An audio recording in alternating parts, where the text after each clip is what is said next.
Tusamba. Entsambu zange mfumu wetu Yesu Kristo, yo zola kwa ngetata nzambi wase, yo ntwadi wa ngetata mwanda wa velela, bika wa kwa masikilanga mna yetu tuka hoya kwa yelevu. Se ye mwani tata mwanda wa velela. Amen.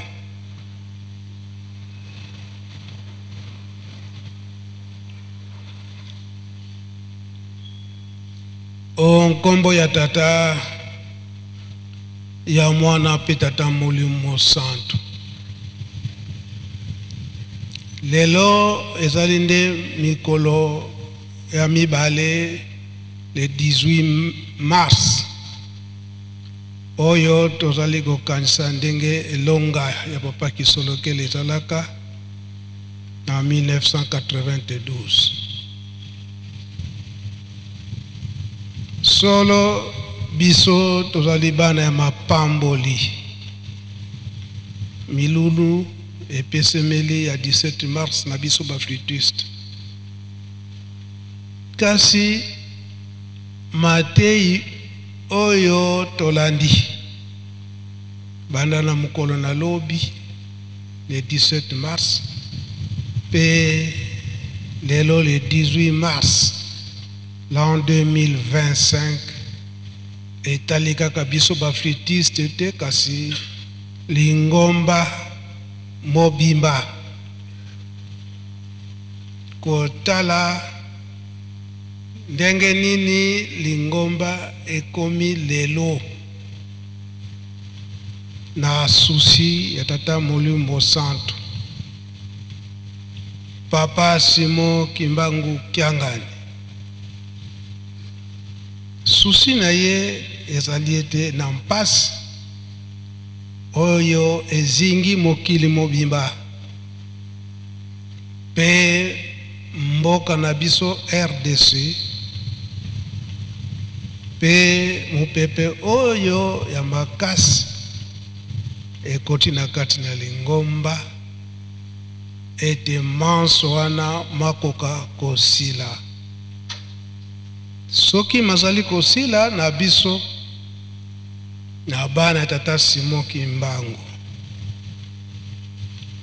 ete elembo oyo tozwaki banda na tata Simon Kimbangu bamvoala misato bilembo na biso wana ekoka kobunga te. Yango susi ya tata Simon Kimbangu ndenge ba papa balobelaki yango na liloba ya papa diangenda ete na tango wana na bana Israel mibale kaka bakotaka menangonga oyo malamu oyo nyonso atana elembo tata Simon Kimbangu pe oyo azali kokanisa ete tata Simon Kimbangu yende nzambe na ye pe oyo bayebi ete boye ya tata Simon Kimbangu awa na mokili ezali potefa kubikisa biso batu mwindo na tango wana biso nyonso tokoka kobika. Yango papa Simon Kimbangu Kiangani susi na yende yangwana yena le 12 octobre l'an 2001 tango afandi nebonga na ye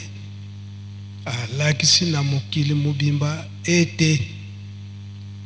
batata batikilaki ye mokumba ya munene oyo ezali ete koloba tata Simon Kimbangu yende tata Molimo Santo eke lubiko ya mokili mobimba ezali na maboko ya tata Molimo Santo. Pengonga wana tango mokili ekososola biso nyonso na bapakano na biso bandimi tokoluka esika tata Simon Kimbangu azali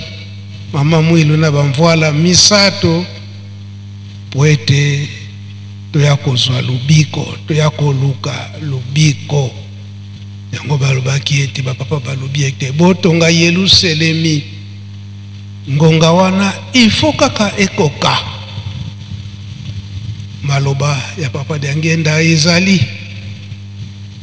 oyo ya alobaki ete après inauguration à temple en 1981 na fin ya année 81 alobi na décembre et que il faut totonga Yelusalemi. Totonga Yelusalemi na tango wana biye papa de Ngenda amemaki ba membre nyonso ya conseil écuménique awa na Nkamba alaka kibango que prochainement tango bokoya nzela ekozala kitoko pe tango bokoya mutu na mutu akozala na chambre na ye ya kolala. Maloba nyonso wana tobombaka yango po ezala rappel na biso yango toko continuer kasi juteki oyembela biso nzembo mutu na mutu elembo na ye bino bato boyemba kobatela elembo biso nyonso bana tata Simon Kimbangu biso nyonso bato yindo tozana elembo ya tata Simon Kimbangu oyo mipepe nyonso eza koyela biso ezala na kati na mokili na misala na kati na lingomba mutu na mutu abatela elembo na ye parce que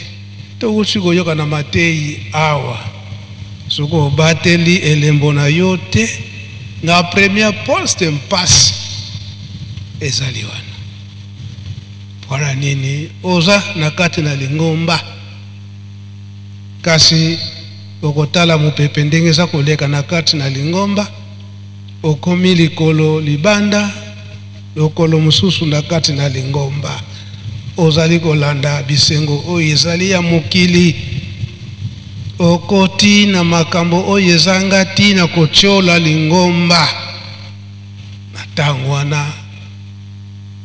papa Simon Kimbangu aza kotala okomi na premier poste bakotala elembo wana oza na yango kaka ou bien eza lisusu te juteki tokendela lombangu po kuna na libanda pe programme eza kozela biso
Tata Kimbangu wa Ebisa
Merci Jeteki. Tobanza biso nyonso tolandi maloba oyo eza na nzembo. Papa bango nyonso misato Matei bazokopesa bino nde yango besa biso nde yango wana. Koloba ite nkembo oyo babongisili biso biso bana na bango, biso bana ya tata Simon Kimbangu. Kembo eza na suka te, kasi tokeba batu ya mokili bazali pene po ete bakweyisa biso kembo wana tozanga yango. Ebandeli ya nzembo elaka ya papa Simon Kimbangu, likambo oyo bakoko na biso bamoneli pasi, biso nde tokomonela yango bisengo. Kasi tobomba mibeko ya bakoko. Lelo yo solo elaka epesemelaki na papa Diangenda na 1989. Oyo mpasi toza komona kokende na foni koloba boye, et puis na foni secret ezate, kasi ba telefone ekoya ata oza na se ya mai oza kosolola na mutu aza na Etats-Unis, oza na Zamba, oza kosolola na mutu aza na Europe. Papa Diangenda alobelaki yango na 1989. Alakisaki mpe mabanga oyo ekosala ba telefone wana. Kasi bokeba ba telefone wana mususu ekoluka nzele po ete ebungisa bino bokeba. Yango lelo ezali komona na biso bakimbangiste nzela oyo ya telefone oyo ya malamu yango nde okolanda, oyo ya mabe yango te. Batata si balobaki yango na mokolo na lelo biso ezokosala biso rappel makasi. Na 5 mois batata bamonaki ete biso bana oyo bango moko baboti chaque anniversaire na bango toyaka kotala bango pe kosekisa bango. Donc kosepelisa bango, kosekisa bango, tosala likambo oyo kosekisa bango. Na le 12 février 1989 biso nyonso bana toyaka tosepelisaki batata tango toye. Papa Diangenda alobiki oyo ezali tour le 12 février ezali ya mbuta kisolokele. Bino nyonso bana oyo biso toboti bokende kuna na ngombe kitsuka isika ya asali. Solo kokende na biso papa kisolokele ndenge toyebaki mpasi oyo abanda kozala nango na nzoto. Nzoto ezalaki na mpasi. Toki tolandi mai papa Diangenda ayebisaka biso.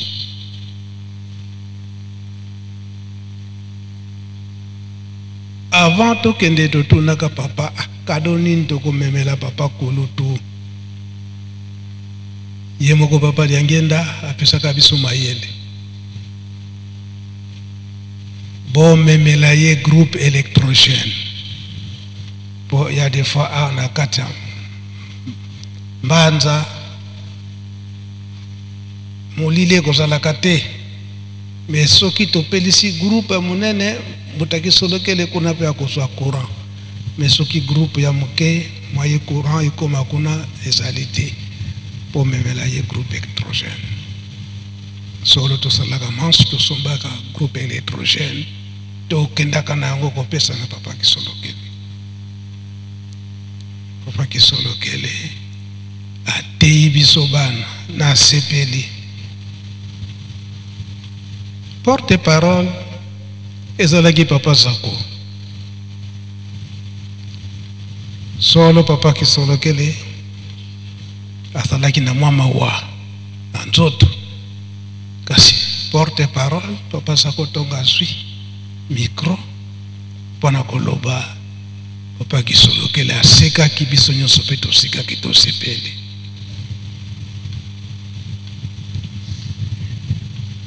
ayambi biloko ne nyonso tomemelaki ye apesi biso toli kasi na toli na ye le 12 février 1989 alobi na biso bana bino bozali bana na biso oyo toboti esengeli bolanda matambi na biso bolanda matambi na biso bizaleli ya malamu bolanda mibeko oyo lingomba azali kotinda wana papa kisolokile wana bolanda mibeko oyo lingomba azali kotinda biso toza koteya bino kasi bolanda pe mibeko oyo lingomba azali kotinda biso bino. C'est vrai, naza malade. Toyebi ete malade na ngai ezali kaka susi to mokumba ya lingomba. Biso toyebi likambo nini oyo tata, donc tata Simon Kimbangu ya azwaki. Ezali ya makasi ya munene mekobatela yango. Biso bana tuza kobunda na likambo oyo pote likambo oyo tokomisa yango kino suka yango pe tolingi bino bana na tour na bino bobatela likambo oyo po ekomati suka soki ndenge nazo koyoka pasi soki nakokufa kaka ndesi nakufa kala wana maloba papa Mfumalongo papa Kisolokele le 12 février 1989 soki nakokufa ndesi nazonga kala ndesi nakufa kala kasi mama donc mama Mwilu tango nyonso soki nasali eke na yibi nzela bandeko nanga bayebi te poete na kota awa kankamba boso komona wana liloba papa Kisolokele awa kaka na nkamba lelo oyo soko uti ngombe kintsuka uti weno ulingo yano na mbanza mbangu oyeno na mbanza donc mbanza awa likolo ya colline sainte ngonga nyonso ezala butu okoti nayo kasi na nzela ya bawei mir munene za wana pwana komatango ezala kampasi o bino bolobaka ke banzela ya mike ekotaka nkamba ezali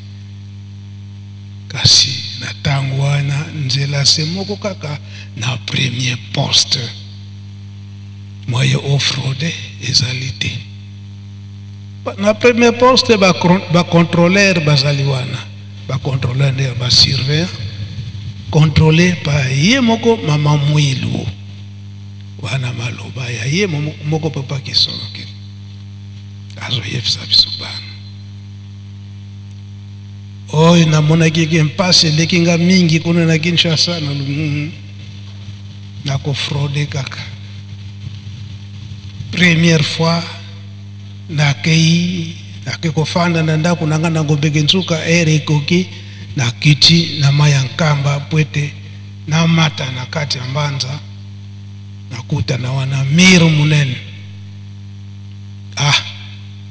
lokola na yebieke naza mwana tata Simon Kimbangu nazali temo ya liboso makambo nyonso tata nanga asalaki nasali pe mingi na kati na lingomba nasali effort wana papa Kisolokele nasali effort na grimper donc la spiritualité nyonso atiaki ba marche te bascalier te a grimper ti akomi na suka amati lekola mira lobia sina komi naluka position ya kokitela natala mama moko afandi wana misu ya ngai na ye ekotani mama Mwilu. Mama Mwilu alobi nanga nge kisolokele nani kuweni nzila pangisa kubazei ale vutuka papa kisolokele na ndenge kutu akitaka na miru wana yebana kale susute masolo ona zokoloba eza na cassette papa diangenda alobelaka yango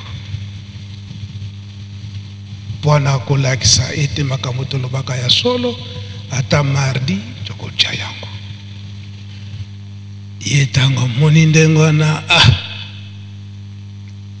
tango yokaki seba ndeko na yo bayebi pinzela yango oyo te nzela kaka moko premier poste ke komibongisa na ndenge mosusu na spiritualité nyonso alandi matei ya mama Mwilu aye sikoyo na voix officielle eke akotela na premier poste ye papa kisolokele amonaki ete ezalaki voix officielle akomi na premier poste wana basurveillant batelemisi ye ozokokende wapi ntango batuni ye question alobi okende koyebisa mama wana mama wafandi wana ke ngai nazali awo basurveillant balobi yo okende kotinda ete tokende koyebisa mama wana yo oza nani ye atungisi bango kaka lokola pe ye akendaki na spiritualité nyonso basira bake kotuna mama Mwilu tata oyo aza wana alobi aye pai na yo mpo okotisa ye mama Mwilu atali boye kisolokele ochange nzela d'accord est-ce que boyokani na bandeko na wapi mukanda kimbangi oyo bandeko no bapesi yo pete okoma esika biso tozali kasi mama yo ngai mwana no liboso tata na yo akondima te soki mukanda ya bandeko na yo emonani te ya papa Mfumu Mbanza papa de alonga na Kiangani Kisolokele azongaki donc date oya le 17 mars papa Kisolokele ayebaki yango ndenge toyoki na discours ndenge ayebaki yango a partir ya Matadi kasi lokola ezalaki na voix officielle te ezalaki mpe na date wana te ya le 17 mars akoki kokota te lelo oyo ya le 17 mars 1992 to 92 bilaka ekokanaki banda tango wana kino lelo oyo tala maloba oyo papa Simon Kimbangu Kiangani aye kobimisela biso ba secret oyo ezali kopesa biso bokasi alobi ete na le 17 mars 1921 yango nde Kolo Yesu aye kopesa elaka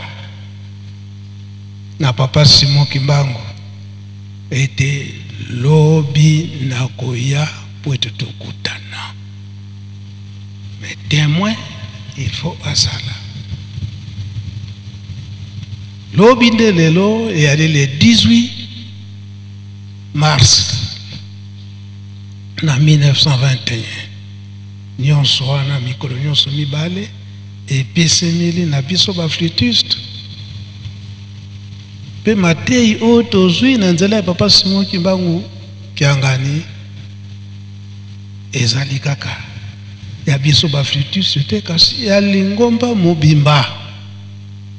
pour souffrance oyo eza na kati na biso ya groupe la biso afriki yango mpe pasi eza na ba mouvement to groupe nyonso na kati na lingomba yango pe pasi eza komona na kati na mboka na biso pe na kati na mokili mobimba.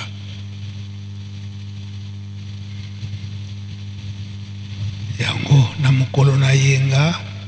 biso bafletus tozalaki te, kasi papa Simoki Mbangu Kiangani abimisaki sekre wana pe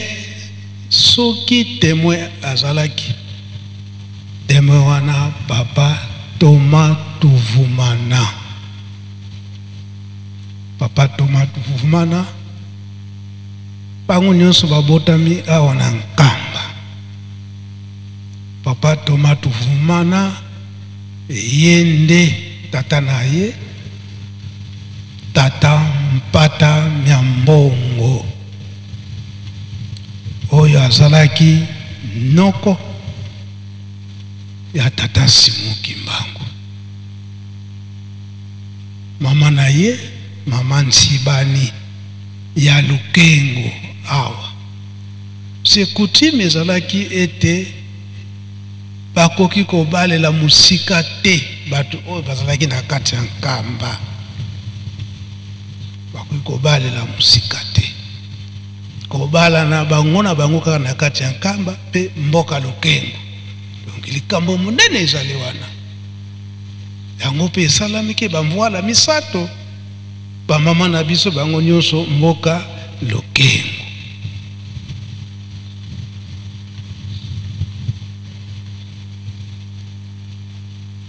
Papa Mpata Myambongo nde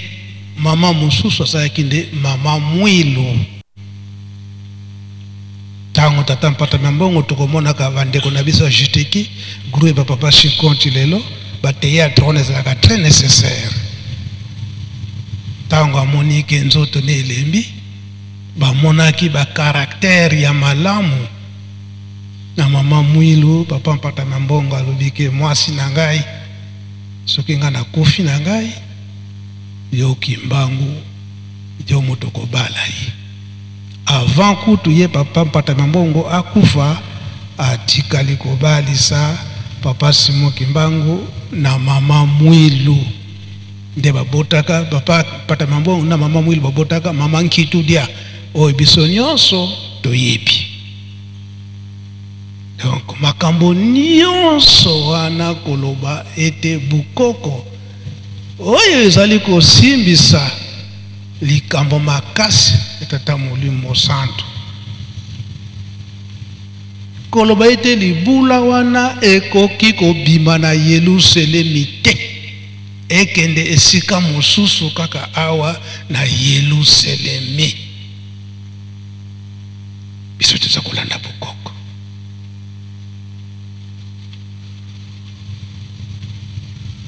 Le 18 mars 1921, tango kolo Yesu aye likolo ezalaki ya kofongwama na elamba na ya pembe ndenge bakolakisaka wana histoire papa Simoki Mbangu Kiangani apesi biso kaka na mokolo na yenga oyo. Pwana nini tata Mpata Myambongo papa Thomas Tuvumana azalaki témoin koloba ete esika nkolo Yesu apesi mvoala epai ya tata Simoki Mbangu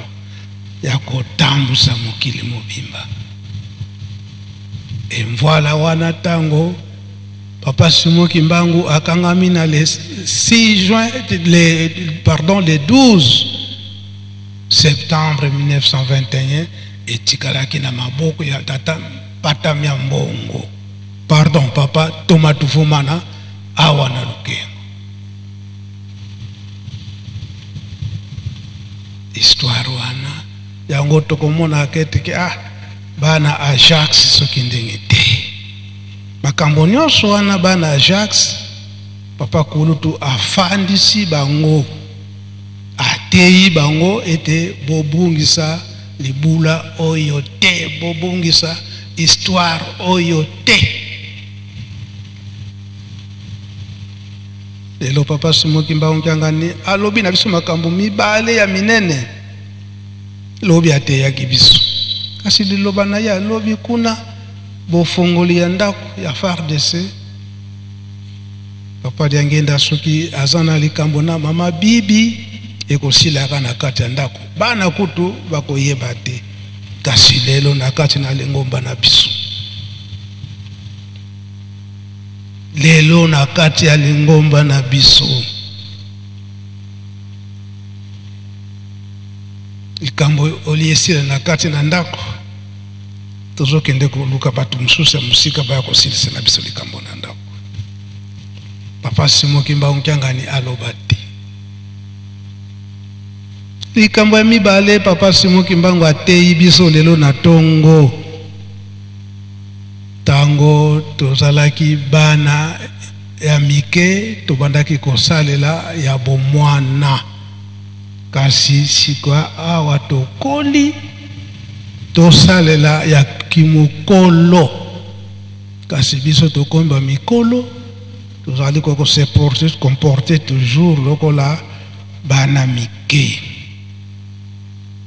matei makasi mibale tata Simoki Mbangu apesi biso papa Simoki Mbangu Kyangani tozana likambo na boyokani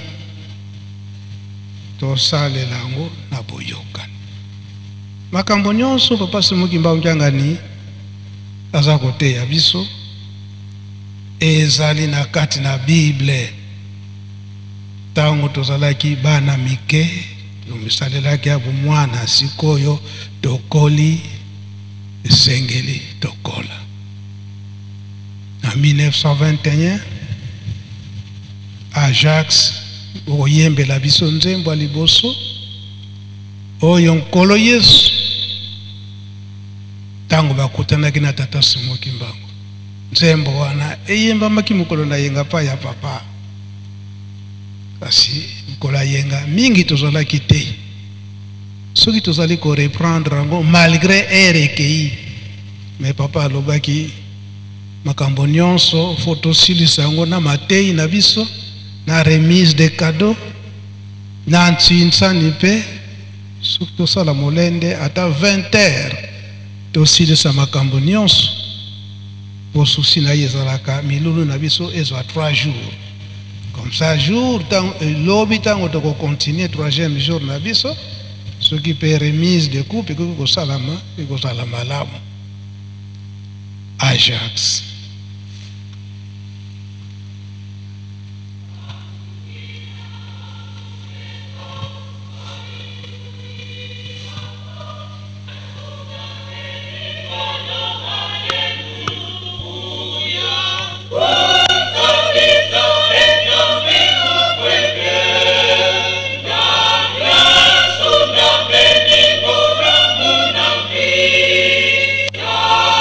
Yatina mama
merci Ajax, merci Fliki. Soki tozali kokangama na matei oyo na ntina mosusu te oyo ezali ete na kozanga koyeba bana ya biso ya banganga nzambe to bana na biso ya bankole mingi esi tobungi na ntina ya kolanda bisengo oyo ezali ya mokili nzoka nde batata na biso bakoko na biso balakisaki biso nzela ya solo yango na liboso toyembaki embo oyo ezali ya jiteki tobatela bilembo na biso oyo bakoko na biso batikeli biso.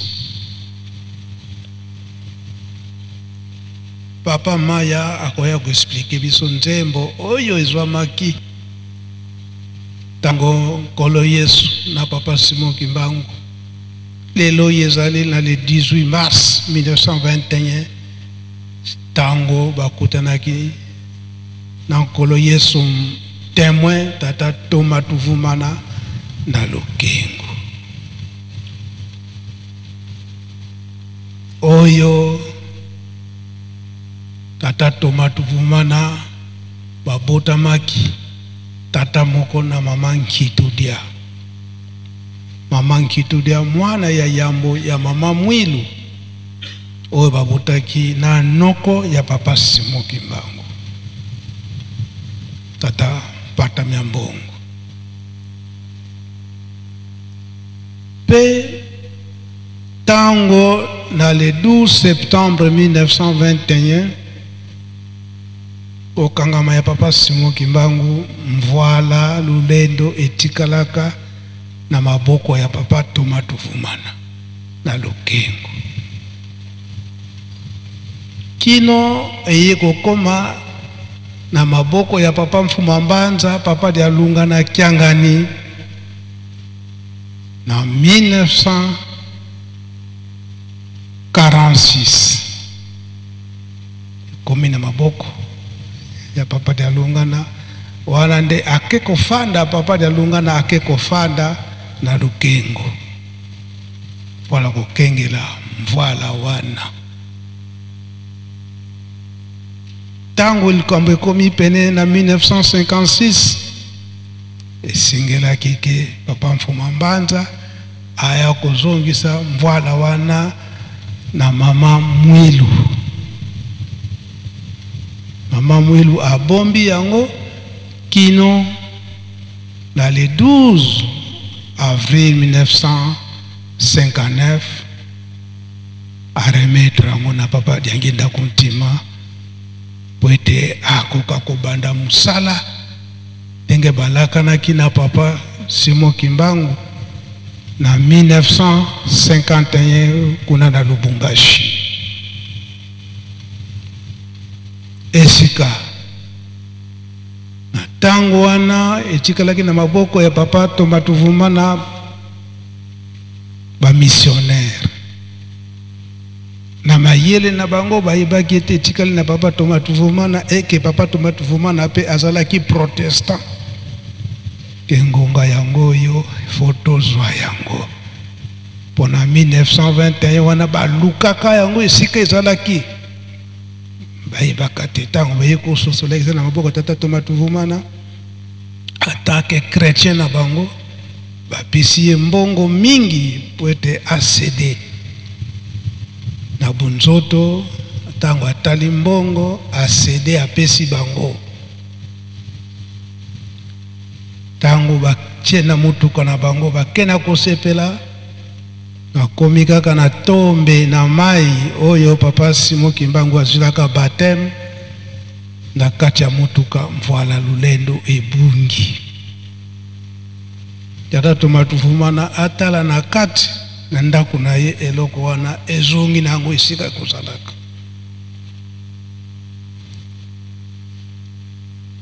bala mibale ba missionnaire bazongi lisusu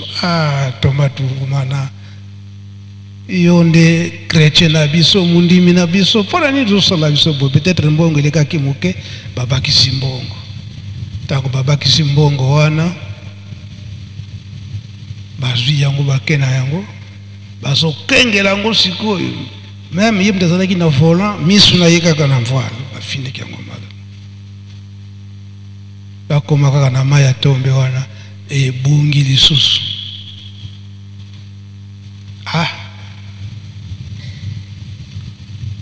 bazongi pa papa tomatu vumana biso tokozwa lisusu te kasi okomona bato makasi basoda bakoya kozwa yango baina yo papa tomatu vumana mikolo wana moye alala na ndako eza te bayebi te ntango nini bakoyela ye kokima ndako asutu kaka boye commandant ya bataillon ya Mbanza-Ngungu belge ayeli ye abi oyo oza kosakana na bango bazali bato na nzambe bamissionnaire ngai leta na ye bakolobaka ete pesa ya César na César ya nzambe mpe na nzambe ngai leta azwi yango makasi nyonso atikili ye mwa mbongo kasi yebaka ete soki ebungi ntango na kozonga yo mutu okokufa basoda ayi bango nyonso bapande ngai balakaki ngai ye mpe atala eza kaka wana tomatu vuvana de pesa loko wana kuna yunga na kokaso papa Mfuma Mbanza papa dia lunga nakende kofanda na Lukengo pendant 4 ans poete akengela mvoala pe kuna pe mama kwa kiadi atikala kikobotama de kozonga ayeko pesa na mama Mwilu kasi na le 12 avril wana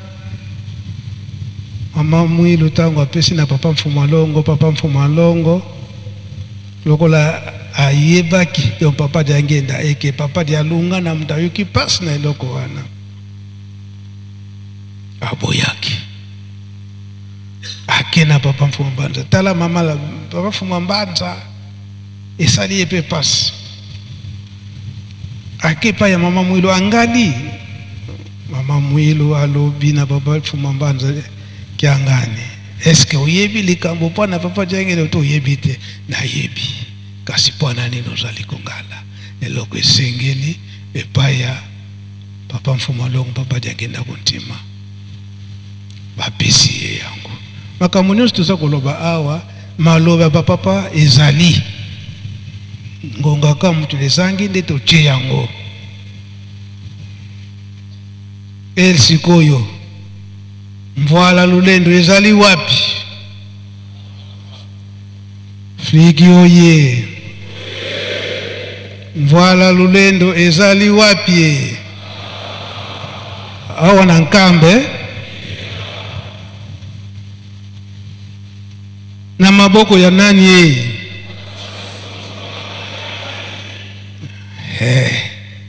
esika bino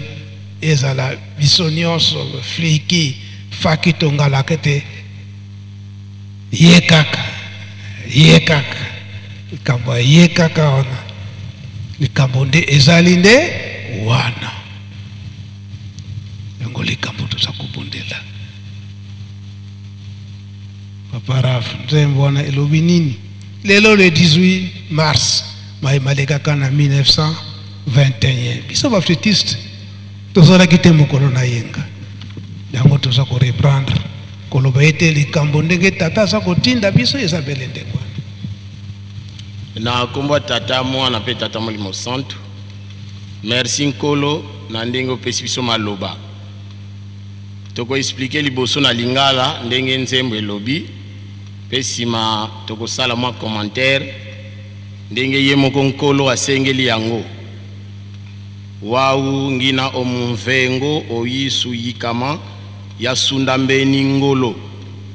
unsadisa enzambi umfwenkenda ya sunda mbeni ngolo muna mvita ya tina mambu mani ya venge nzila zandi ya tatila kaka Yesu. Deuxième couplet. Biwame wawekulu walolo kwa Yesu ya zola sunda mbeni. Alléluia. Na lingala elobi boye. Awa nazali na mpasi. Nkolo Yesu yaka kosunga ngai na longa monguna. Salisa ngai nzambe yokela ngai mawa na longa monguna na etumba. Na kima makambo na ye longwa na banzela na ye na. Deuxième couplet. Mabe na ngai nyonso elimbisama na nkolo Yesu po ete nalonga monguna. Na kombo tata mwana pe tata molimo santo ndenge papa uti koloba le 17 mars 1921 nkolo Yesu apesaka elaka epa ya papa Simon Kimbangu ete lobi na midi na kokita awa na nkamba na mbanza mbola po tokutana na yo kasi kozala yo moko te. Nde papa Simon Kimbangu abengaka papa Thomas Tuvumana ndenge toyokeli explication pa ya papa Thomas Tuvumana azalaka tokoki koloba cousin ya papa Simon Kimbangu pamba te ye abotama na tata mpatamia mbongo oyo azalaka noko ya papa Simon Kimbangu.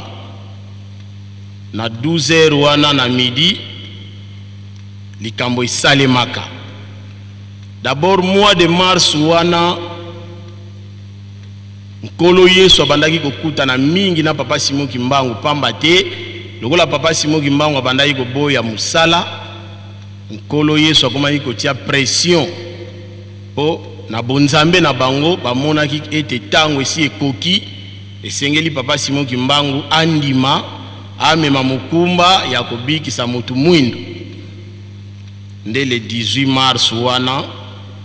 na midi likolo efongwamaka nkolo Yesu akitaka ndenge papa lobi na elamba ya pembe ezipaka Yesu forme ya voile ezipi nkolo Yesu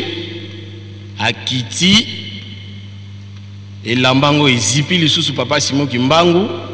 Papa Thomas Tuvumana témoin ye lokola zalaki différent na bango ye azaki na nzota masumu mutu lokola biso. Papa Thomas Tuvumana monaki makambo wana kasi na sima akweyaki na mabele. Nde nkolo Yesu bayokanaki babongisaki makambo na bango na papa Simon Kimbangu pe mukolo wana bayokanaka. Donc mukolo wana nde bazwaka likambo oyo ezalaki na kori ya bango mibale papa Simon Kimbangu andimaki. Likambo yango esalemela esika kingo ezali esika porte ya kingo oyo eke na Kilongo nde esika tomonaka bakaro batia bakaro wana ya bakaro wana eza différent par rapport à bakaro o mususu ezali wana nde esika wana nkolo Yesu bakutanaka na papa Simon Kimbangu le 18 mars wana 1921. Alors nzembo oyo touti koyemba yango nde ekouvraka événement nyonso wana, c'est-à-dire tangu likolo efongwami mbala moko ba angelu babandi koyemba nzembo oyo ti nkolo Yesu akiti. Nzembo oyo eza koyemba mati basali makambo na bango na papa Simon Kimbangu basilisi sima nde ba angelu batikaki koyemba nzembo oyo waungina omuvengo oyisu yikama yasunda mbeni ngolo alléluia. Donc eza nzembo ya le 18 mars wana 1921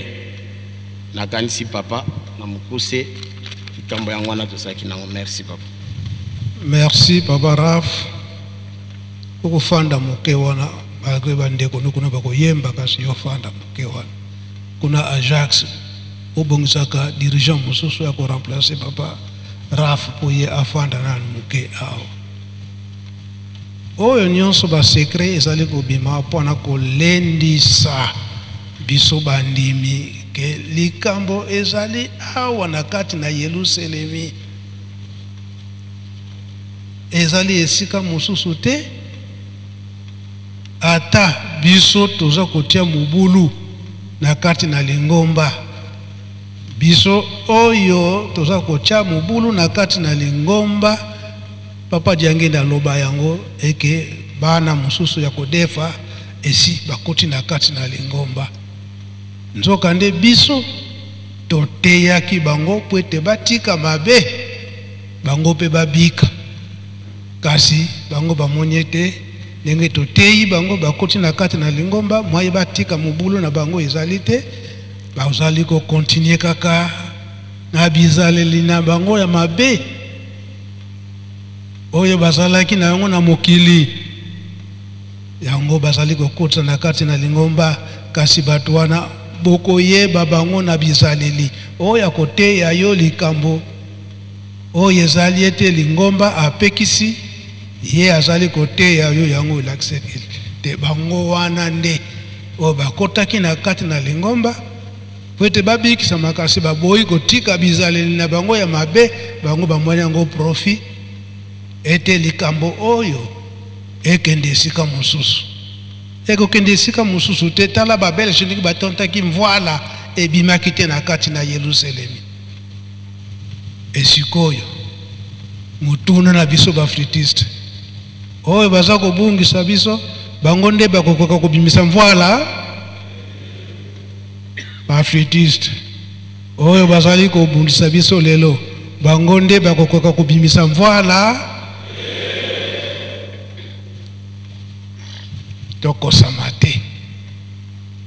tokosama te na tina ya bomengo ya mokili tokosama te tsembo ya mibale tango eza koyembama papa de Gaulle pe omata likolo awa papa de Gaulle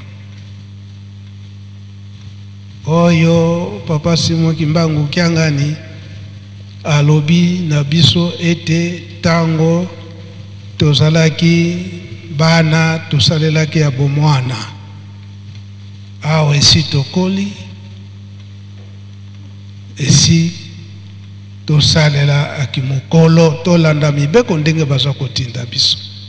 yango penzembo ezwamaka na 1921 tango ekomi na bandimi tango papa Simon Kimbangu alobi ete sikoyo tolanda makambo tata Molimo Santo nzembo yemba makete awa na yebaki likambo tata Nzambe te nasalelaki makambo mokili awa bolingo ya nkolo Yesu nkolo Yesu ndenge le 18 mars 1921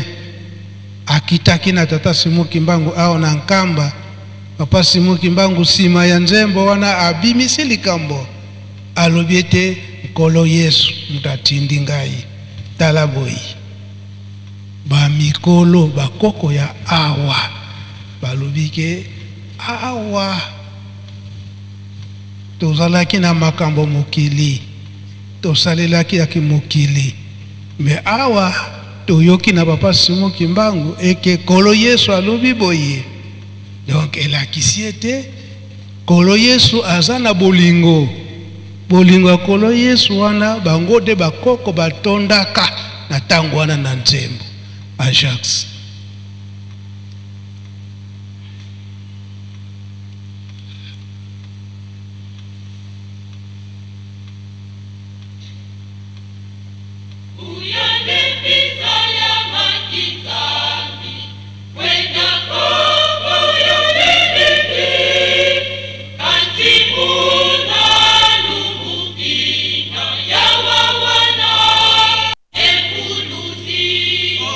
Sola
Merci Ajax. Merci Flick. Mate nabiso zokende musika ngonga pe esi ekei. kasi tomonaki ete makambo yango ifo elobama kaka na badate oyo ya papa kulutu ya le 17 mars mpe le 18 mars mayemale kaka na 1921. Et pourquoi papa Kisolokele alobaki ete akokufa le 17 incertain le 17 mars. Papa Raf tsembo ya mibale elobi nini? Na komba tata mwana pe tata molimo santo merci nkolo na lingala nzembo elobi boye couple ya liboso awa na yebaka nanu makambo ya nzambe te nazalaki kotambola kaka bikendela kasi wuta na mukolo wana nakutanaka na mobikisi namonaki penza ete bolingo na ye ezali ya solo. Tozongela awa na yebaki nanu makambo ya nzambe te nazalaki kaka kokende bikendela kasi wuta na mukolo wana nakutanaki na mobikisi namonaki penza ete bolingo na ye ezali ya solo. Deuxième couplet nazalaka penza mutu ya mugulu to bandi nabandaki koyokela mutu te kasi wuta na mokolo wana nakutanaki na mobikisi namonaki penza ete bolingo na ye ezali ya solo. Troisième couplet bandeko tokende na biso kotala ekulusu oyo bakaki nkolo na biso epai wapi azongiselaki molimo na ye. Nakomba tata mwana pe tata molimo santo. Merci Papa Raf. Makambo nyonso oyo yango teyekozwa na papa Simo Kimba Mkiangani na mukolo na lelo oyo le 18 mars l'an 2025. Tongo alelo alobi ete tosalelaki ya bomwana tango tozalaki bana esikoyo esitokoli esengeli tosalela ya kimokolo yango nasengaki na papa de Gaulle atangela biso chapitre wana aka chapitre wana.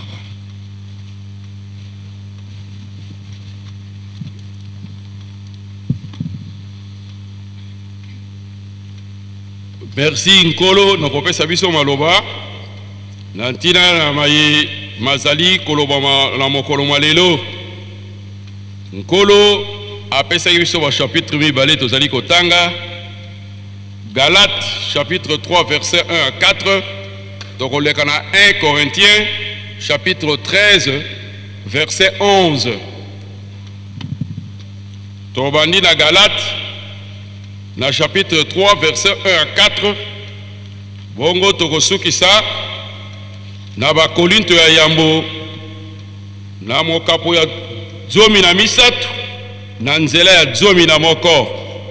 etangeli ezali boye na kombo ya tata ya mwana pe tata molimo santo. Bino bagalate bozali bazoba nani aloki bino na limolelaki bino polele ndenge babomaki Kristo ne kulusu nalingi boye bisangai kaka eloko moko bozwaki molimo ya nzambe na botosaka mibeko te ezali po bondimaki sango oyo na memelaki bino bozoba ya ndenge nini boye bobandaki na molimo ya nzambe bongo bolingi kosukisa na makasi na bino ya bomoto makambo minene oyo bosili bomoni ekumi ya pamba nakanisi ekozala ya pamba te. Na kombo na tata na mwana pe di musantu toleki na ba Korinto ya liboso na mokapo ya 13 na nzela ya 11 elobi na biso boye na komba tata mwana pe di musantu tango nazalaki mwana moke nazalaki koloba lokola mwana moke, nazalaki na makanisi mpe na mayele ya mwana moke, kasi awa nakomi mokolo natiki makambo ya bana mike, takomona tata na mwana peli mosantu. Tolandi na bolai pe na monene lolenge nkolo asili kopesa biso exhortation ya mokolo mwalelo. Exhortation ya mokolo mwalelo ezali éveil d'esprit. Dakolika tolandi e malamu azali kolamusa biso. Donc c'est dire remarquer que quelque part to komi na négligence, to distraction ezali ko emporter biso na makambo ya ndenge na ndenge oyo tozali koyoka oyo tozali komona. Nzokande biso tozali batu oyo tokoki kokosama lisusu te, to tokoki kokosama te biso, parce que manso oyo mazali koleka lelo toyokaki yango, tomonaki yango na miso na biso moko, ndenge batata na biso bango misato, batata mvwala, papa kisolokele tozali kofete lelo, papa mfuma mbanza pe papa mfuma longo bateyaki biso. Tolondi pe ba exemple oyo papa auti koloba na biso ndakisa ya telefone oyo azwi na ndenge ezalaki mobile na ndenge komi lelo. Yango na batata ba mama maso na mateyamaki na nguya na etingia epai na biso. Kasi tata Molimo Santu azali komona ete tokomi solo na bolembo makasi, tozali kozonga sima de plus en plus, tozali kokoma distrait makasi. Yango na lelo na occasion oyo ya fête na biso le 17 mars, na mokolo ya lelo ya le 18 mars nde asali biso alamusi makanisi na biso, to asali éveil ya esprit na biso. Kasi pona nini makambo oyo ezali komona na katikati na biso ya bolembo ya bozongi sima ya makambo ya ndenge na ndenge? Pona nini tozali kotambola mbangu, tozali kosala makambo exprès,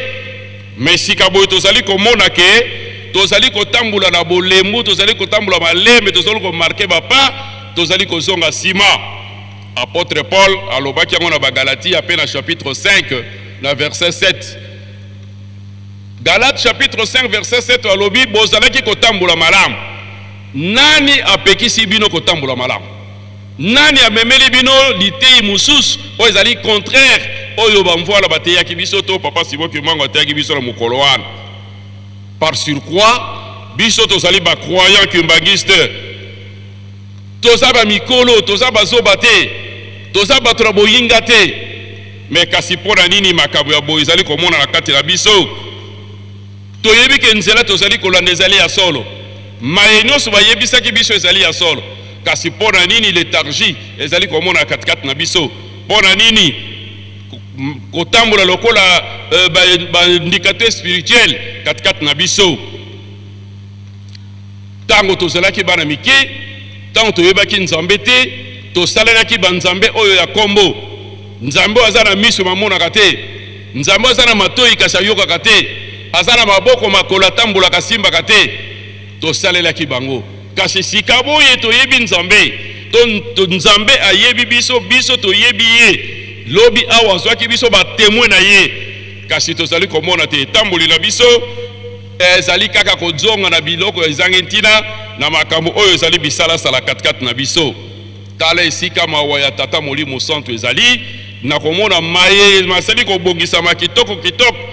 bankembo ya monene monene oyo esili kobongisama katikati na biso. Kasi banani bakosangola libula wana awa biso bayeba bongisaki pote to sangola libula wana tozali kozonga sima. Kasi banani bakozwa likambo oyo o biso tomoneli mpasi banda bankoko na biso.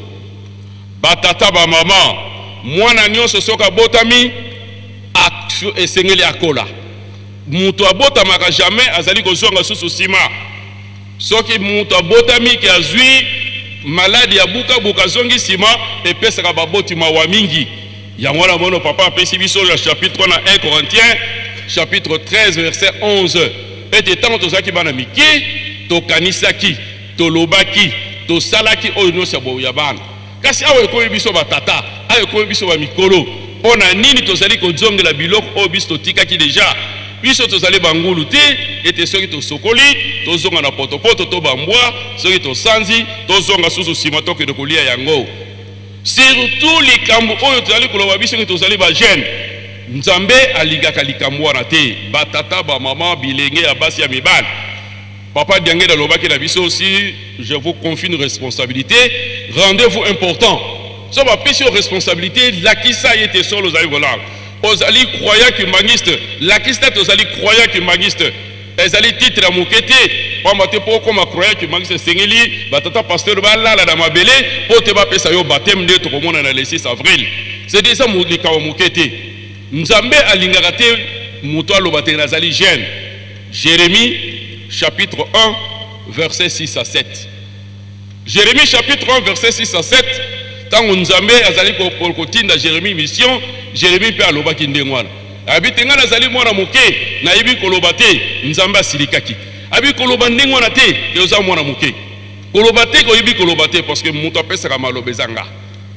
nga naponaki outa ebandeli outa libuma mama avant okota na libuma mama nayebaki yo mpe na commission ko prophète donc soki bapesi yo responsabilité kolobaka teke nazali jeune koloba teke nazali mwana moke epesaka nzambe kanda donc faut tolongola bisalelo so bapesi yo eloko rendez-vous important koma mokolo sala mosala wana na Israël ezali na baroi bazalaki na 8 ans bazalaki roi na Israël yango tosengi ete tata bamama oyo ezalaki ya bomwana lokola tobwakaki yango lokola tosundolaki yango tobosana yango tobosana yango libela tokende liboso pamba te koko na biso Abraham azalaki na plus de 100 ans mais alikiaki na likambo oyo balakaki ye maye tozali komona lokola mpasi lelo ekokani na esengo tokomona lobi te ndenge balobi biso na Romain yango na batata bamama tosimba elikia na biso tomemango tina suka apôtre Paul na Hébreux chapitre 6 verset 11 à 12 alobi esenga na biso tosimba elikia biso baye nyonso toye awa lelo na baye baza kolanda biso na singa tokweyisa kondima na biso te po te baye basimbaki elikia kino suka basangolaki libula bapromese lokola topesi ndakisa koko na biso Abraham azwaki koko na biso Isaac na bolenge te mais na désespoir mais azwaki ye kaka parce que oyo apesaki elaka azali promesse azali fidèle yango na biso bakimagiste na ndenge baza koteya biso batata bamama butu moi likambo ezali po Molimo Santo alobi soki oza kotambola na nzela omoni makasa ya koko elakisi ke mboka ekomi penepene botala ndenge toza koya na nkamba na ntango na kala na odo nsimba tosimbi bamima bende biso tokomi mutuka bino toza koutilize ya papa kulutu toyota oyo ya ble wana soki tokomi bokokoma na 14h 13h na 15h bazobelela na temple bozonga ezalaki na biso pasi me botala ndenge tozoya lelo na babiso botala lelo bamama basombi bato de pêche na etinda ya mokonzi ya lingomba mokonzi ya bule lelo na ntongo tozali batémoin biso nyonso tomoni bus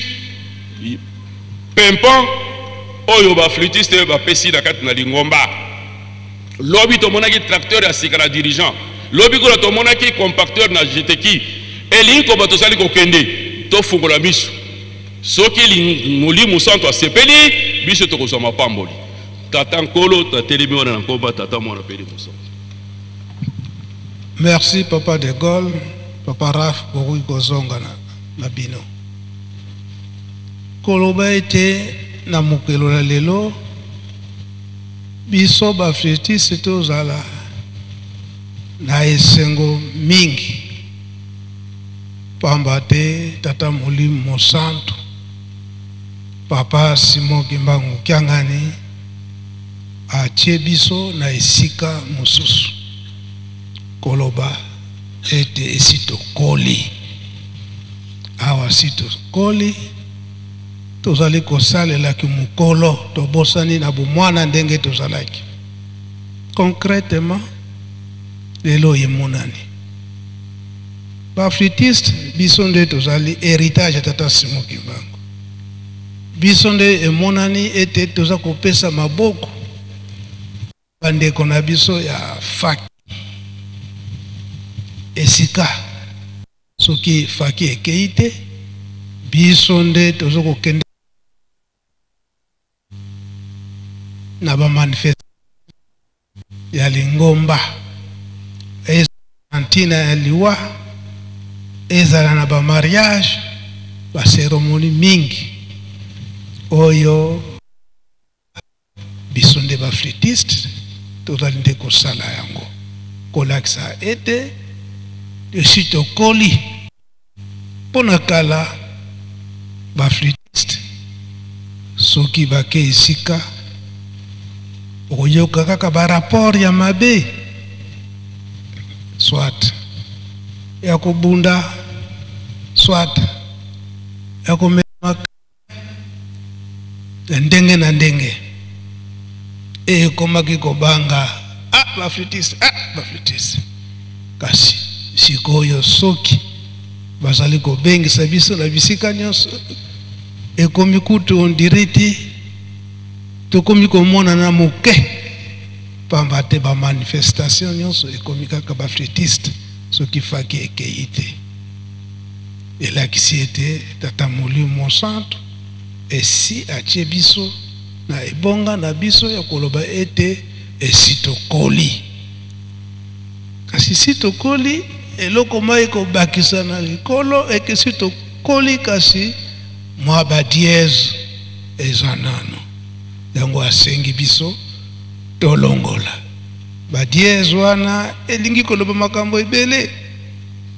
na ya miziki na batambour na biso na mwa mokepe bizaleli na biso pamba sisi tokoli fliki oye na likambo wana yango nde papa Simon Kimbangu Kiangani asali biso rappel ke si tokoli totike lisusu bana mikete yango biso batambolisi to encadrer mingi bana posi tokoli tozonga lisusu bana tata Molimo Santu si akolisi biso tozonga lisusu na bomwana te félicitation ndenge eza kozwama na ndenge nini eke bisika nyonso oyo bazali koinvite bino bokoma bana botosi bozali kokolabore ensemble na bapaster bozali kosala oyo lingomba azali kosenga biso totika lisusu bato na bitumba te totikali lisusu bato na komela biloko mabe te mais sikoyo tolakisi mpenza eke tozali héritage ya tata Simon Kimbangu tolandi matambi ya tata Simon Kimbangu mama mwilo pe bamvoala misato na kati na bolingo mibeko pe misala to augmenter lisusu ndenge papa Simon Kimbangu amatisi biso yesi tokoli va nunuva tokoma ata mibange ata na ndenge nini tozokobeta toujours flûte na biso